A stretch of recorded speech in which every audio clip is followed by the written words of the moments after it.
자, 오늘 말씀의 제목은 그리스도인의 성장 3단계. 그리스도인의 성장 3단계. 자, 오늘 말씀을 통해서 우리 그리스도인은 반드시 알아야 할 성도의 영적 생활의 그 세 가지 원리에 대해서 말씀을 드리고자 합니다. 에베소서에서 특별히 성도의 신앙, 생활의 세 가지 모습을 보게 될 텐데요. 세 가지 동사로 그렇게 명명할 수가 있겠습니다. 그것은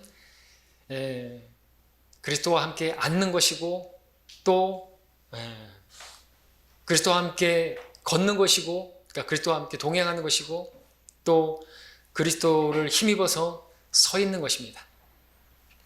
마지막은 서 있는 것으로 우리 영적 신앙의 단계가 온전해지는 것이죠. 아까 형제님 대표 기도와 또 헌금 기도에서 공통적으로 그 기도가 나오신 것 가운데서 굳게 서서라는 말씀이 나오는데, 우리는 굳게 서는 그 모습으로 그렇게 이제 완성되는 것입니다. 우리 모두가 그렇게 되어야 하는 것이죠. 그런데 그 첫 번째 단계는 앉는 것부터 시작합니다. 앉는 것부터. 자, 앉는 것, 그 다음에 두 번째 단계가 걷는 것, 그 다음에 세 번째 단계가 서는 것인데, 이것을 거꾸로 하면 타락하게 되는 것입니다. 이것을 바로 하게 되면 우리는 성장하는 것이고 계속해서 승리하는 것입니다. 거꾸로 하면 어떻게 되는가? 베드로가 정확히 거꾸로 됐습니다. 베드로는 타락했을 때 어떻게 했습니까? 겟세마네에서 주님과 함께 서 있었습니다. 마치 자기가 주님을 지킬 수 있을 것처럼 그렇게 서 있었습니다. 칼을 들고. 그러나 어땠습니까? 죄인들을 따라 죄인들과 함께 걸어갔습니다. 그리고 죄인들과 함께 앉게 되었습니다. 거꾸로 된 것이죠. 서 있다가 걷다가 앉은 것이에요. 근데 우리는 앉아있고, 주님과 함께 앉아있고, 그 다음에 주님과 함께 걷다가 저 주님을 힘입어서 서 있는 이런 식으로 이렇게 가야지 맞는 것이고, 거꾸로 하면 정확히 타락하는 것이고, 시편 1편에 보게 되면은 죄인들과 함께 그렇게 있다가 걷다가 그들과 함께 앉고 역시나 타락하는 것입니다. 자, 우리는 그 반대로 해야 되겠지만 반대로 해야 되겠습니다. 첫 번째 신앙의 단계는 앉는 단계입니다. 이 단계는 예수님을 믿고 구원받은 성도가 그리스도 안에서 누리는, 그리고 그리스도 안에서 갖게 된 신분, 그 위치를 보여주는 단계라고 할 수가 있습니다. 1장 10절을 보시면, 에베소 1장 10절을 보십시오. 1장 20절을 보겠습니다. 먼저 1장 20절에 먼저 보시면, 1장 20절에 먼저 주님께서 어떠하신가 보겠습니다. 하나님께서 그 능력을 그리스도 안에서 역사하게 하사 그를 죽은 자들로부터 살리셨으며 천상에서 하나님의 오른편에 앉히사라고 말씀하고 있습니다. 하나님께서 예수님을 살리셔서 천상의 오른편에, 하나님 보좌 오른편에 앉히셨다고 말씀하고 있습니다. 히브리서에서도 기록하고 있는데 1장 3절에서는 그는 하나님의 영광의 광채시며 그분의 인격의 정확한 형상이시고 그의 능력의 말씀으로 만물을 붙들고 계시며 친히 우리의 죄들을 정결케 하시고 높은 곳에 계신 위엄 있는 분의 오른편에 앉으셨으니 라고 말씀하고 계십니다. 여기서도 예수님께서 하나님 오른편에 앉으셨다 말씀하고 계십니다. 중요한 사실은 주님께서 천상에 앉아 계신다고 말씀하고 있다는 것이죠. 그리고 지금 우리가 읽은 에베소서 2장 5절 6절에서 다시 한번 읽으면 죄들 가운데 죽었던 우리를 그리스도와 함께 살리셨으니 너희가 은혜로 구원을 받은 것이니라. 또 함께 일으키사 그리스도 예수 안에서 천상에 함께 앉히셨으니 그랬습니다. 앞전에 설교 때 말씀드렸던 것처럼 함께해야 교회다라는 말씀에서 또 언급했지만, 이렇게 함께 우리가 주님과 함께 살아났고 주님과 함께 일으켜졌고 주님과 함께 또 그뿐만 아니라 천상에 함께 앉혀졌다고 말씀하고 있는 것입니다. 이것이 우리의 신분이고 우리 영적인 위치인 것입니다. 이 사실을 아는 게 아주 중요한 것입니다. 많은 사람들이 모르는 것이죠. 그렇기 때문에 구원의 영원한 보장에 있어서 흔들리고 있는 것입니다. 함께해야 교회다. 그때 설교에서 하나님께서 우리를 천상에 앉히셨기 때문에, 그리고 이것은 과거 완료 시제로 써있기 때문에 우리가 그 천상에 앉기 위해서, 우리가 그러한 신분이 되기 위해서, 우리가 하늘나라 가기 위해서 우리가 해야 할 것은 아무것도 없다. 이미 완료 시제로. 구원은 완료 진행형이 아닌 것입니다. 완료, 과거 완료 시제로 쓰고 있단 말이죠. 그렇기 때문에 이것을 아는 것이 중요한 것입니다. 구원받은 성도들은 구원을 잃어버릴까 봐 두려워하거나 노심초사할 필요가 없습니다. 내가 이렇게 살면, 이렇게 더럽게 살면 하나님께서 나를 지옥에 던져버리실까? 두려워할 필요가 없다는 것이죠. 아무리 엄마가 뭐 그렇게 살면 너 지옥에 갈 거야 이렇게 겁을 줘도 이 말씀을 알면 절대로 두려워하지 않을 수 그런 무슨 비성경적인 말을 하시냐고 어머니 그러면서 할 수 있겠죠. 자, 이것을 모르게 되면 성경을 이해하거나 또 신앙생활하는데 아주 혼란을 겪게 됩니다. 신앙생활의 첫 출발은 앉는 것에부터 시작되는 것입니다. 신앙생활은 무엇입니까? 내가 무엇을 하는 것이 아니라 하나님께서 다 해놓으신 그 가운데서 우리가 누리는 것입니다. 예수님께서 다 하셨잖아요. 십자가에서 마지막으로 하신 말씀은 다 이루었다 말씀하셨습니다. 우리가 우리의 죄값을 치르기 위해서 무슨 죄값을 치를 만한 어떤 것도 남겨놓지 않으셨어요. 더 이상 우리가 값을 지불할 게 아무것도 없고 죄의 형벌을 우리가 또 받아야 하는 그런 형벌에 남아있는 것도 전혀 없는 것입니다. 우리가 천상에 앉기 위해서, 우리가 하늘나라 시민이 되기 위해서 우리가 할 수 있는 것이 아무것도 남아있지 않도록 하나님께서 예수님을 통하여 다 이루어 놓으신 것이죠. 예수님을 영접하는 순간 내가 천상에 앉기 위해서 할 수 있는 것이란 존재하지 않는 것입니다. 내가 하늘나라 가기 위해서 할 수 있는 것은 더 이상 아무것도 없는 것입니다. 성령을 받는 것은 어떻습니까? 주위 사람들은 성령을 받게 구원받는 것 따로 성령 받는 것 따로 그래가지고 산에 올라가서 뭐 소리 지르고 소나무 잡고 뿌리 뽑아보려고 애를 쓰고 그렇게 할 필요가 없는 것입니다. 예수님을 영접하는 순간 성령께서 우리 안에 들어오셔서 우리 죽은 영을 살려주시고 살아난 나의 영은 주와 하나가 되어서 한 영이 되는 것입니다. 그래서 내 영이 내 안에도 있지만 주와 함께 있는 것이에요. 그래서 주와 합하는 자는 한 영이니라 고린도서 6장 17절의 말씀처럼 우리는 주와 함께 있는 것이에요. 주님께서 저 천성에 계시죠? 하나님의 영께서 우리 안에 계시죠? 또 저 위에도 계시고요. 우리도 마찬가지라는 것입니다. 그래서 우리의 상태는 주님과 함께 천상에 앉아 있는 것입니다. 예수 그리스도와 우리는 머리와 몸의 관계죠. 예수 그리스도와 예수님은 교회의 머리시고 우리는 그 교회의 몸입니다. 머리와 몸이 떨어질 수 없죠. 주님과 우리는 함께 항상 함께 있는 것입니다. 그분과 함께 천상에도 앉아 있는 것이에요. 이것을 우리가 볼 수는 없고 이것을 어떻게 설명할 수는 없지만 성경이 그렇다고 말씀하고 있는 것입니다. 그래서 이것을 한 예로 또 이렇게 설명할 수가 있겠습니다. 내가 이 땅에서 기도를 하지만 주님께서는 셋째 하늘 하늘의 처소가 셋째 하늘에 계시지만 내 영이 주님과 함께 그곳에 앉혀져 있기 때문에 내가 이 땅에서 기도를 하지만 주님은 바로 앞에서 나의 기도를 듣는 것과 마찬가지가 되는 것입니다. 여기서 기도하지만 주님께서는 우리 영이 천상에 앉혀져 있기 때문에 우리가 여기서 기도해도 하나님께서는 바로 앞에서 우리가 기도 드리는 것처럼 그렇게 받으시는 기도가 되는 것입니다. 우린 지성소에 들어가서 기도를 드리는 사람이 되는 것이에요. 자, 지금 성도의 첫 번째 단계에 대해서 말씀을 드리고 있는데 이 단계는 앉는 것부터라고 했습니다. 앉는다는 것은 주님께서 이루신 것, 베풀어 주신 것, 그것을 먹고 마시는 것을 의미합니다. 앉아서 누리는 것을 말하는 것이죠. 누가복음 14장에서 주인이 잔치를 마련해 놓고 사람들에게 초청했습니다. 모든 것이 다 준비되어 있으니 오라. 그렇게 초청했는데 이제 초청받은 사람들은 가서 먹고 마시면 되는 것입니다. 계시록 3장 20절에서 말씀하셨죠. 누구든지 내 음성을 듣고 문을 열면 내가 그와 함께 더불어 먹고 마시겠다 그랬습니다. 이것이 신앙생활의 시작입니다. 그런데 이렇게 주님 안에서 이렇게 앉아서 풍성하게 먹고 마시고 쉬고 누리지 못한 채 두 번째 우리 신앙 단계인 걷는 것, 행하는 것, 일하는 것으로 나아가게 되면은 안 됩니다. 얼마 못 가서 쓰러지고 맙니다. 일을 누가 잘할 수 있습니까? 두 번째 단계가 걷는 것인데 워크, 행하는 것이고 일하는 것인데 일을 하려면 먼저는 쉬어야죠. 앉아서 쉬어야죠. 잘 쉰 사람이 일도 잘합니다. 하나님께서 그렇게 만들어 놓으신 것이에요. 여러분 창세기에 보니까 하나님의 창조 사역이 나오는데 인간은 6째 날 창조가 되었죠. 아담은 6째 날 창조되었고 그가 맞은 첫날은 7째 날이고 그 7째 날은 하나님의 안식의 날이었습니다. 하나님께서 하신 모든 일에서 쉬셨습니다. 7째 날에 쉬셨습니다. 아담은 그가 지음을 받고 첫날부터 쉬는 것이었어요.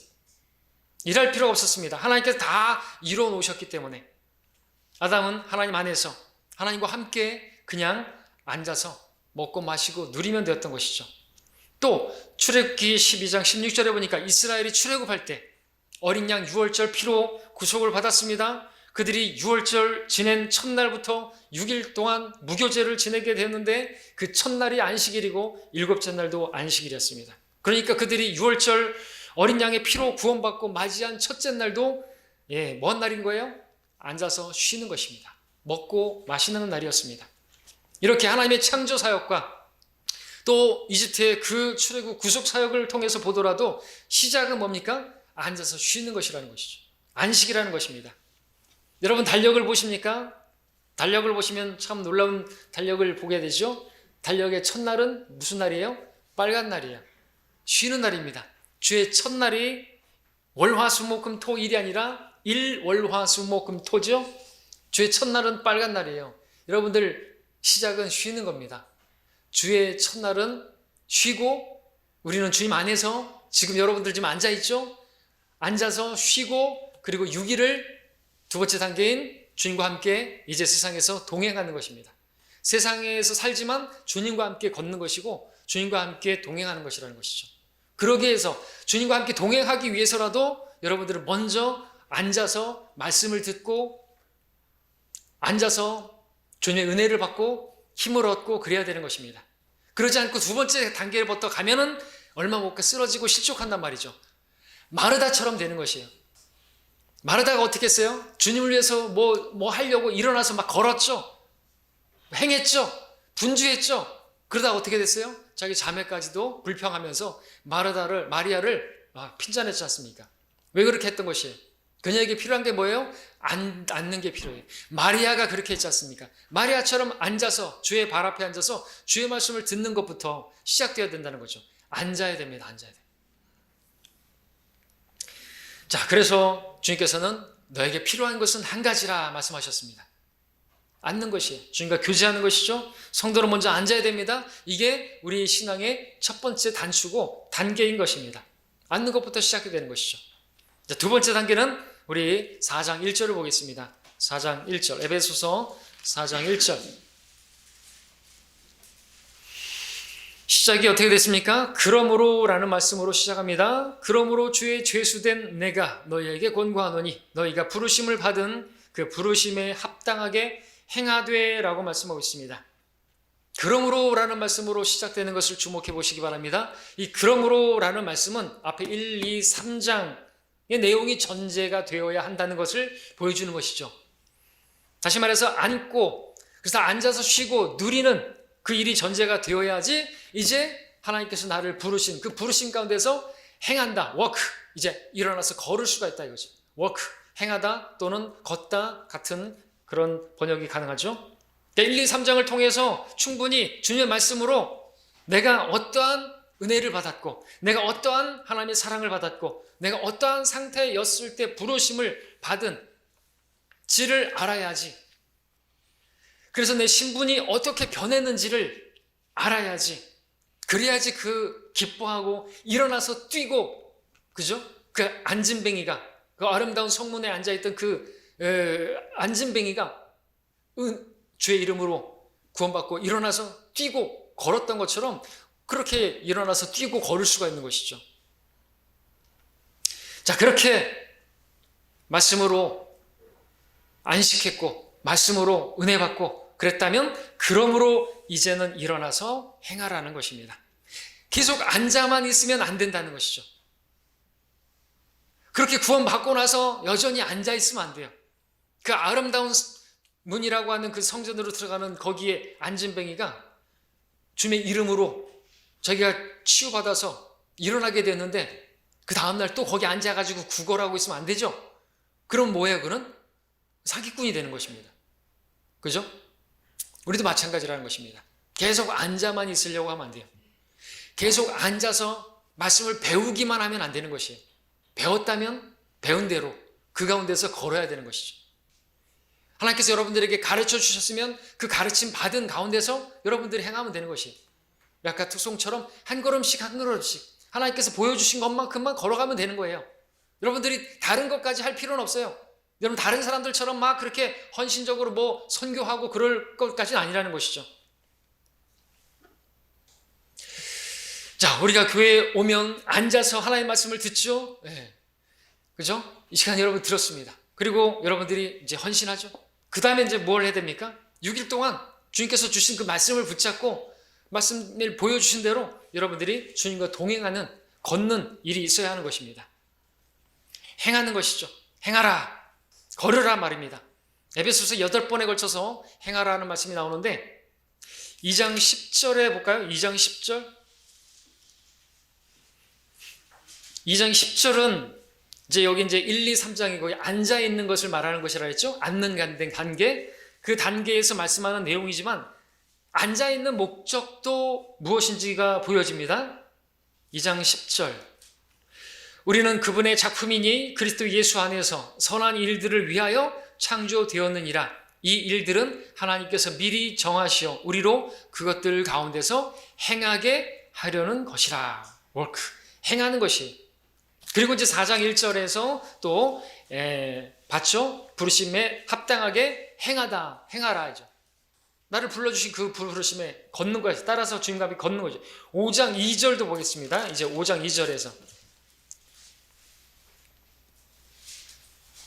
그리스도께서 우리를 사랑하시어 우리를 위하여 자신을 하나님 앞에 향기로운 냄새를 내는 제물과 희생으로 드린 것 같이 너희도 사랑 안에서 행하라 말씀하고 있습니다. 행함에 있어서 또 온전한 사랑으로 사랑 안에서 행하라는 거죠. 이건 또 주님은 사랑이시니까 주님 안에서 행하라는 말씀이기도 하고 또 이 말씀은 사랑 안에서 행하기 위해서는 또 내가 전제될 것이 뭐냐니까 자신을 하나님 앞에 향기로운 냄새를 내는 제물과 희생으로 주님께서 그렇게 자신을 드린 것처럼 우리도 그렇게 희생해야 함을 보여주죠.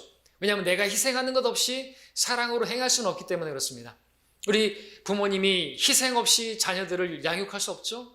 자녀들이 그렇게 누리는 것은 부모의 희생이 있기 때문에 그렇습니다.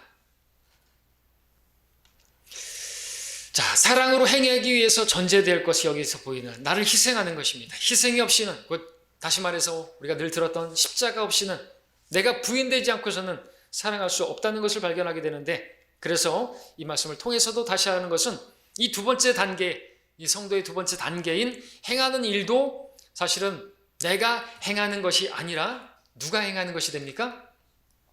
내가 그리스도와 함께 십자가에 나를 희생하는, 그렇게 나를 제물로 드리면 난 산 제물이 되는 것입니다. 내가 그리스도와 함께 못 박혀 죽은 것인데 그럼에도 내가 살아있는 것이죠. 그래서 산 제물이 되는 것입니다. 그런 산 제물이 될 때 하나님께서 원하시는 그 선한 일을 할 수가 있죠. 왜? 우리 육신 안에 선한 것이 거하지 않기 때문에 내가 완전히 십자가에 처리가 되지 않고서는 하나님께서 받으실 만한 선한 일이, 하나님이 선하시고 기뻐하시고 온전한 뜻 입증하라 했는데 어떤 선한 일도 입증할 수가 없는 거예요. 왜? 선한 게 없어요. 우리 육신으로 하면 하나님께서 받으시지 못하는 것입니다. 기뻐하신다 그러니 기뻐하시는 뜻, acceptable, 하나님께서 받으실 만한 예배, 그런 일인데 어떤 것도 받으실 만한 것이 없는 것이죠. 육신은 그렇습니다. 그렇기 때문에 갈라디아서 2장 20절 말씀처럼 내가 그리스도와 함께 십자가에 나를 희생하는 게 필요한 것이죠. 못 박혀 있어야 하는 게 필요하다는 것이죠. 그럼 내 안에 그리스도께서 사심으로써 주님께서 행하셨던 그와 같은 사랑이 나오는 거죠. 우리에게는 사랑이 없습니다. 그렇죠? 그럼 주님처럼 행하는 그런 행함이 나타나는 것이죠. 그리스도가 나타나는 것이에요. 우리 삶 속에서. 그래서 주님께서 사랑하신 것처럼 사랑하게 되고 주님께서 선한 일을 하셨는데 그런 선한 일이 나오는 것입니다. 우리 안에 계시는 그 선한 분께서 역사하시면 그 선한 일들이 나오는 것이죠. 자연스럽게 나오는 것입니다. 근데 그 일을 행하는 것은 그래서 내가 아니라 그리스도께서 행하는 것이다 라고 보여지고 또 그럴 때 우리는 그리스도만을 자랑하게 되는 것입니다. 3장 20절을 보실까요? 3장 20절에 보시면 우리 빌립보서에서도 많이 보이지만 우리 안에서 역사하시는 분, 내게 능력 주시는 그리스도, 모든 것을 할 수 있는 이라 그랬는데 3장 20절에 보니까 이제 우리 안에서 역사하시는 능력을 받으리니, 성령님이시죠? 우리 안에 계신 영으로 계시는 주님이시죠? 그 능력을 따라 우리가 구하는 것이나 생각하는 모든 것보다 훨씬 풍성하게 행하실 수 있는 그분. 자, 이 말씀에 따르면 우리 안에서 능력 있게 일하시는 분이 계시다라고 말씀하십니다. 내게 능력 주시는 그리스도가 계시다고 말하고 있습니다. 성령님이 거하신다고 말씀하고 계십니다. 그래서 우리가 그분을 따라 걷기만 한다면 우리는 하나도 힘 안 들이고 주님과 동행할 수가 있다고 말씀하는 것이죠. 왜냐하면 그분은 능력 그 자체이시기 때문에 그렇습니다. 전능 그 자체이시기 때문에 그렇습니다. 신앙생활이 힘든 것은 내가, 연약하고 힘도 없고 의지도 약한 내가 하늘의 일을, 영적인 일을, 하나님의 일을 한다고 나서니까 힘든 것이죠. 육신으로 하려니까 힘이 드는 것이죠. 우리 신앙생활은 내가 하는 것이 아니라 우리는 주님과 함께 걷는 것입니다. 그러면 행하는 것은 주님이 하시는 거예요. 능력으로 일하시는 분, 역사하시는 워크, 여기서 역사가 영어로 워크인데 행하는 것입니다. 걷는 것이기도 하고요. 이걸 모르게 되면 이제 힘들게 되는 것입니다. 힘든 신앙생활이 정상적인 신앙생활입니까? 그렇지 않습니다. 주님께서 분명히 초청하시고 내 멍에를 메라. 내 멍에는 쉽고 가벼우니라 그랬습니다. 왜냐하면 여러분 소 2마리가 매는데 마치 십자가 형태의 그런 나무로 된 건데 그것도 같이 함께 가는 거예요. 근데 가볍고 쉬운 이유는 주님께서 다 하시기 때문이라는 것이죠. 주님이 하시면, 내가 주님 안에서 걸으면 나는 쉽단 말이죠. 힘든 이유가 내가 하려고 하니까 그렇죠. 이게 종교잖아요, 사실은. 쉽고 가볍다고 하셨는데 어렵고 무거운 신앙생활하고 있다고 한다면 그건 정상적인 신앙생활 아닌 것입니다. 정상적인 그리스도인의 성장 두 번째 단계가 아닌 것이죠. 우리가 해야 될 것은 그저 내 몸을 주님께 드리기만 하면 되는 것입니다. 내 손을 드리면 주님께서 내 손을 사용하시고, 내 입을 드리면 주님께서 내 입을 사용하시고, 주님께서 내 발을 드리면 내 발을 사용하시는 것입니다. 그러니까 거룩한 산 제물로 드리라고 말씀하는 것이죠. 그게 합당한 것입니다. 그렇게 드려지면 하나님께서 일하신다고 말씀하는 것이죠. 이것이 종교와 우리의 신앙의 하늘과 땅 차이가 나는 그런 모습인 것입니다. 산 제물 어떻게 됩니까? 내가 십자가에 못 박히면 그래도 나는 살아있는데, 사는 것은 내가 아니요 내 안에 그리스도께서 사시는 바 된 삶이 되는 것이죠. 그래서 내가 한 게 아니에요. 바울처럼 그렇게 일하게 되는 것입니다. 우리가 어떻게 바울처럼 삽니까? 바울이 한 게 아니에요. 다 하나님이 하신 것이죠. 하나님의 은혜로 내가 되었다고 고백하는 것처럼 우리도 그렇게 할 수 있습니다. 여러분 그렇게 걷고 계십니까? 그렇게 주님과 함께 동행하고 계십니까? 이것이 우리의 모습이어야 합니다. 세 번째 단계 넘어가겠습니다. 세 번째 단계는 서는 단계입니다. 서 있어야 하는 이유는 우리의 대적 마귀가 있기 때문에 그렇습니다. 그 공격이 있기 때문에 그렇습니다. 원수에 대한 우리의 모습이라고 할 수 있는데요. 6장 10절 보겠습니다. 이제 이 세 번째 단계는 마지막 부분에 나오죠. 마지막 끝으로 6장 10절 11절을 읽겠습니다. 여기 동사 서 있는, 끝으로 나의 형제들아 주 안에서와 그의 힘의 능력 안에서 강건하라. 너희는 마귀의 술책에 대항하여 설 수 있도록 하나님의 전신 갑옷을 입으라 말씀하고 있습니다. 끝으로 결론 지으면서 그리고 그의 힘의 능력 안에서 강건하라. 역시나 주님 안에서. 그럼 우리는 강건하게 되는 것입니다. 그리고 그러면 서 있을 수가 있게 되는 것이죠. 서 있는 것입니다. 13절도 보시면, 그래서 마지막에 보니까 13절에 그러므로 너희는 하나님의 전신 갑옷을 입으라. 이는 너희가 악한 날에 저항할 수 있으며 또 모든 일을 다 이루기까지 서 있게 하기 위함이니라. 그래서 세 번째는 서 있는 단계입니다. 우리가 앉아서 주님과 교제하고 그리고 주님과 함께 걷다 보면은 대적을 만나는 거예요. 공격이 있어요. 근데 거기에서 넘어지면 안 되는 것이. 주님과 함께 앉아서 말씀을 듣고 아멘. 그리고 일어나서 걷습니다. 주님과 함께 동행합니다. 주님과 함께 일을 합니다. 근데 만만치가 않아요. 공격이 있습니다. 대적이 있습니다. 어떻게 해야 돼요? 이제 저항할 수 있어야 되는 거죠. 서서 바람이 분다고 해서 밀려가면 안 되는 것이죠. 태풍이 불어와도 밀리면 안 되는 것입니다. 뭘로 막을 수 있을까요? 우산으로 막을 수 있을까요? 태풍에 우산 다 날아가 버리는데 하나님이 전신 갑옷을 입으면 저항할 수 있고 얼마든지 굳게 서 있을 수가 있다라고 성경은 말씀하고 있는 것입니다. 자, 우리가 신앙생활하다 보면 어느 생각 힘없이 처진 손과 맥없이 쇠약해진 무릎이 되어서 무릎 꿇고 마는 경우가 있습니다. 누구에게 무릎 꿇은 것인가? 하나님께 무릎 꿇고 기도하는 것이 아니라 마귀에게 무릎 꿇을 때가 있는 것이죠. 공격을 당해가지고 낙망하고 입이 나오고 실망하고 또는 원망하고 불평할 때가 있는 것입니다. 왜 그런 것입니까? 마귀의 공격을 당했기 때문에 그렇죠. 마귀는 낙심을 주는 것이고 죄책감을 주는 것이고 그런 것입니다. 그런 마귀의 공격에 의해 넘어지지 않고 내가 서 있을 수 있으려면, 믿음 안에 굳게 서 있으려면 우리가 무엇을 해야 되는 것입니까? 하나님의 전신 갑옷을 입어야 한다고 말씀하고 있는 것입니다. 이 갑옷 입지 않고 있는 상태에서 누구도 서 있을 수가 없어요. 마귀는 베테랑입니다. 인류 역사 가운데 인간들을 다루어가지고 다 무릎 꿇린 그런 전적이 있는 승전보가 있는 마귀는 베테랑이에요. 베테랑. 그 앞에 무릎 꿇지 않은 사람이 없어요. 아무리 위인이라 할지라도 구약의 의인 삼총사 욥, 다니엘, 노아, 그들도 다 무너졌던 적이 있어요. 왜 무너졌을까요? 마귀의 술책에 넘어진 이유가 뭘까요? 그들에게는 하나님의 전신 갑옷이 없었기 때문이겠죠. 오늘 우리에게 주신 것 같은 전신 갑옷이 없기 때문에 넘어졌다고 말씀드릴 수가 있는 것입니다. 우리와 마귀가 맞붙어 싸우면 누가 이길까요? 당연하죠. 마귀가 이깁니다. 마귀는 능력자입니다.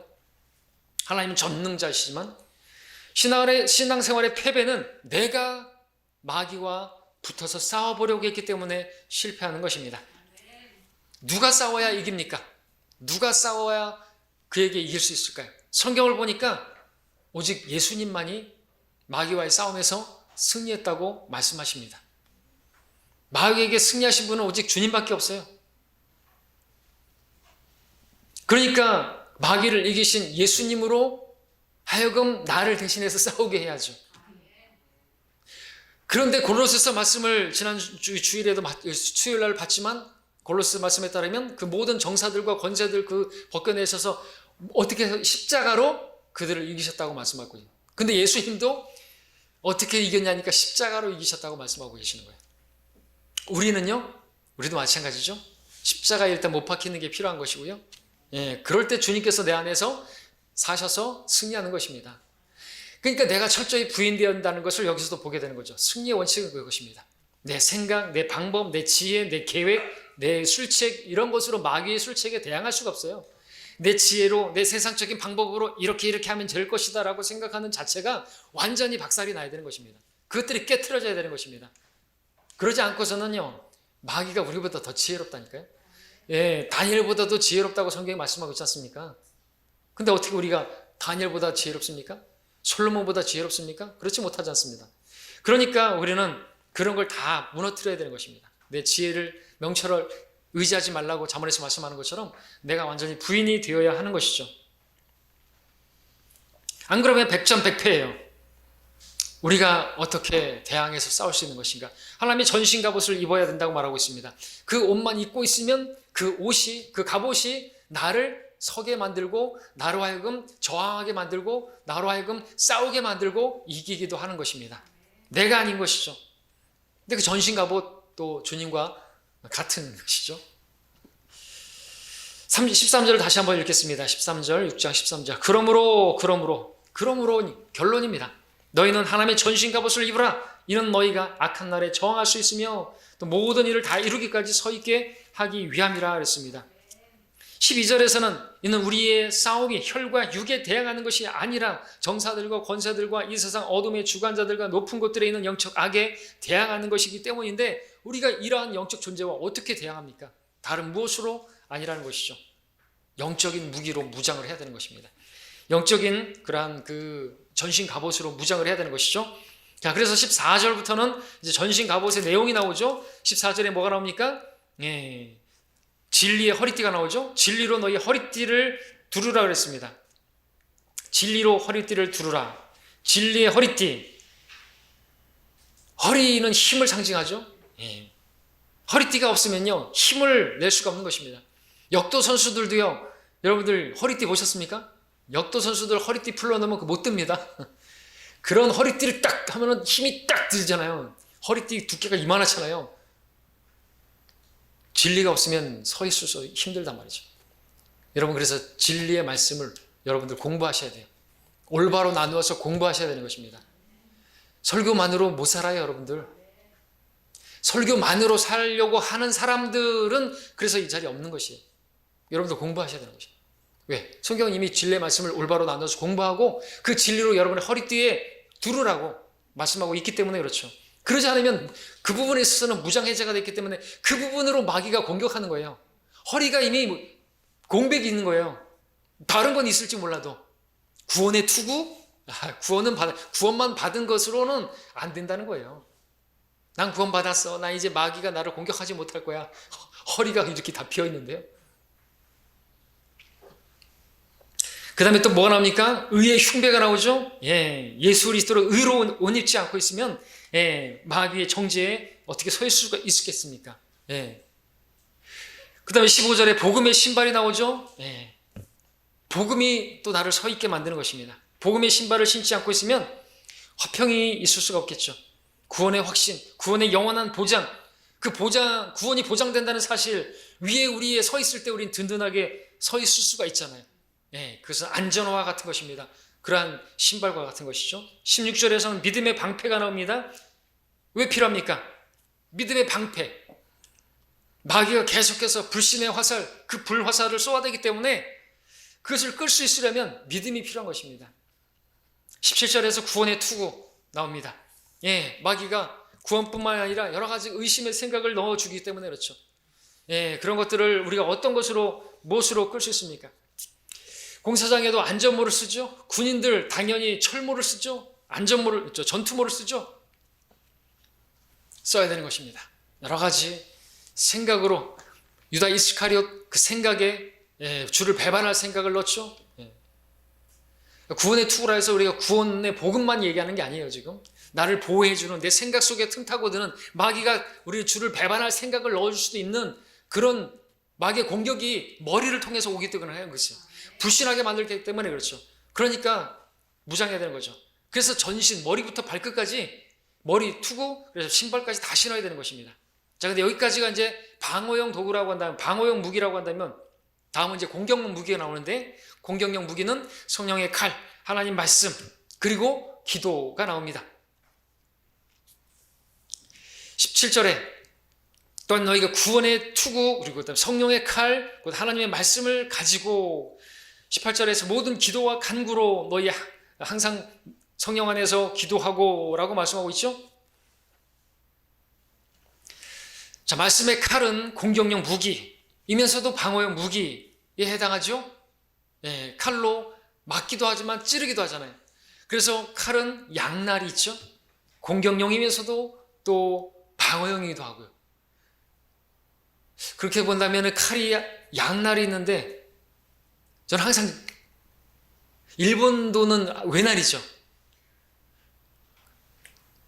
아닌 것 같습니다. 성경은 양날 있는 칼인데, 양날인데 공격용이 되기도 하고 방어용 되고, 근데 일본도는 한쪽은 그 날이 없는데 그걸로 방어하고 공격용으로는 날로 치나요? 그 모르겠습니다. 갑자기 드는 생각인데, 하여튼 성경은 양날이 있는 칼처럼 예의하다고 말씀하고 있으니까 어쨌든지 간에 공격용이면서도 방어용이라고 말씀을 드릴 수가 있는 것입니다. 양면성이 있는 것이죠. 주님께서도 어떻게 하셨습니까? 마귀와의 싸움에서, 시험에서 말씀으로 방어도 했고 공격도 했죠. 기록되었으되 하시면서 결국 마귀가 도망갔습니다. 다른 무엇으로 도망가지 않았고 말씀으로 기록되었으되 말씀의 칼로 무찌르니까 도망가 버리는 것이, 우리도 그렇게 해야 되는 거죠. 주님께서 행하신 것처럼 우리도 말씀을 사용해야 되는 것입니다. 기록되었을 때 그것이 곧 칼이에요. 근데 기록되었을 때 그러면서 기록된 말씀이 떠오르지 않고 사용되어지다고 이렇게 필요한 말씀이 이렇게 감각들을 단련해가지고 사용할 수 있어야 되는데 사용할 수 없으면 안 되겠죠. 뭐였더라 이렇게 되면 어떻게 됩니까? 안 되죠. 우리가 실패하는 원인은 말씀이 없기 때문인 것입니다. 말씀이 없으니까 무너지게 되는 것이고, 또 말씀을 모르니까 이단들 앞에 또 밥이 되는 것이죠. 신천지로 가는 사람들 다 뭐가 말씀이 없기 때문에 그렇죠. 마귀는 말씀 앞에 두려웠다는 것이지 우리를 두려웠다는 게 아닌 것입니다. 마귀가 공격해 올 때 내 안에 있는 말씀을 꺼내서 보여주기만 하면 되는 것이죠. 필요할 때 어떤 죄의 유혹이 온다. 나는 그리스도와 함께 죽었다. 이런 말씀을 선포해야죠. 갈라디아서 2장 20절 그리스도의 헌정과 같은 말씀 딱 제시를 해야죠. 나는 죽었어. 나는 죄에 대해서 죽었어. 난 하나님께 대하여 산 자야. 나는 성전이야. 오늘 말씀처럼 나는 성전이기 때문에 나는 하나님을 위해서 내 몸을 드리는 것이지 그런 죄에게 내어주지 않아. 이런 말씀들이 있으면 여러분 승리하는 것입니다. 마귀에게 저항할 수 있는 것이고, 마귀가 그러면 꼼짝 못하고 도망가는 것이. 난 죽었어. 그런 것에 대해서. 그러면 죽은 자는 죄를 지을 수가 없어요. 죽은 자를 아무리 유혹해봐야 죽은 자는 말이 없고 죽은 자는 반응하지 않습니다. 그러면 마귀가 재미없네 그러고 딴 데 가죠. 얘는 안 되겠다 그러고. 그래서 내가 죽었음을 믿음으로 받아들이는 거죠. 그렇게 여기라 그랬는데 그 여기는 여김이 믿음인 것입니다. 여기는 것이에요. 난 죽었어. 난 죽은 것이. 그래서 믿음이 이기네 노래도 있지 않습니까? 내가 죽고 그러면 주님께서 살고 그러면 이기는 것입니다. 믿음이 이기게 하는 것이죠. 기도. 마귀는 기도하는 성도를 두려워하는 것입니다.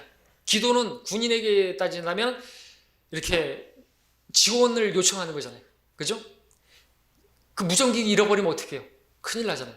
무전을 해가지고 공군 지원 사격 해달라고 하고 그러면은 아무리 어려운 상황에서도 그 뒤에서 항공모함에서 날아오는 포로 또 뒤에 박격포 부대에서 날아오는 포로 초토화시켜서 또는 비행기들이 쫙 날아오면서 그 적들을 다 부셔버려서 그죠? 승리하는 것이죠. 무전기와 같은 것입니다. 기도가 그렇습니다.